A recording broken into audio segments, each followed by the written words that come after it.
How did you learn your child had passed away? I was sitting in my cubicle on the third floor of this boring office building downtown, staring at spreadsheets and thinking about what to make for dinner. Around 2:30, I noticed my phone lighting up with calls. 3 missed calls from Jackson Elementary. I figured my son Tommy forgot his lunch money again, or maybe got in trouble for talking too much in class. The kid never stopped talking at home either. I stepped into the hallway to call them back. The secretary's voice sounded weird, shaky. She said there was an incident near the school, and all parents needed to come to the community center on Oak Street immediately. When I asked what kind of incident, she just repeated the address and hung up. My hands started sweating. I grabbed my purse and told my supervisor I had a family emergency. The whole drive there, I kept thinking about how Tommy always forgot to look both ways before crossing streets. Maybe he got hit by a car walking to the corner store for chips. The community center parking lot was chaos. Police cars everywhere, ambulances, news vans. Parents were running around screaming their kids' names. I saw Mrs. Garcia from Tommy's class crying into her phone. Inside, they had tables set up with volunteers checking names off lists.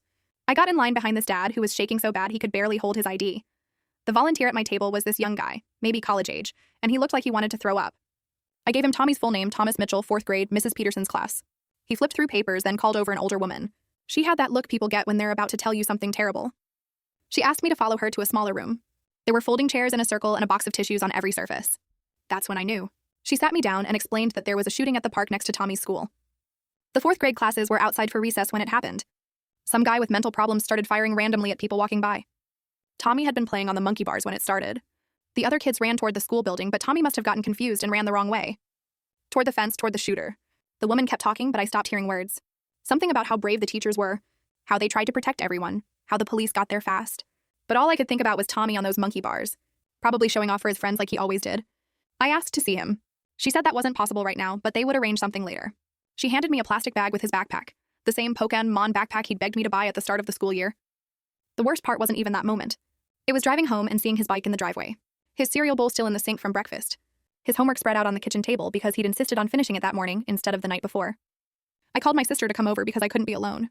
When she got there, I was sitting on his bedroom floor holding his stuffed dinosaur, the one he pretended he didn't sleep with anymore because he was too old for stuffed animals. She tried to hug me, but I just kept saying it didn't make sense. He was supposed to come home and complain about math homework. We were supposed to watch that stupid show he liked about kids who turn into superheroes. I had already defrosted chicken for dinner for weeks after. I kept setting the table for 2 people. I'd make too much food and then remember halfway through cooking that he wasn't coming home. The school sent grief counselors and support group information, but I threw it all away. The hardest part was that everyone wanted to help, but helping meant talking about it, and talking about it meant accepting it was real. Neighbors brought casseroles I didn't eat. My boss gave me time off I didn't want. Friends called with condolences that felt like needles.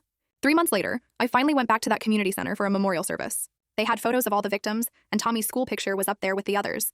He was smiling with that gap-toothed grin, hair sticking up in the back like always. That's when it hit me that he was really gone. Not sleeping late, not at a friend's house, not hiding in his room playing video games, gone.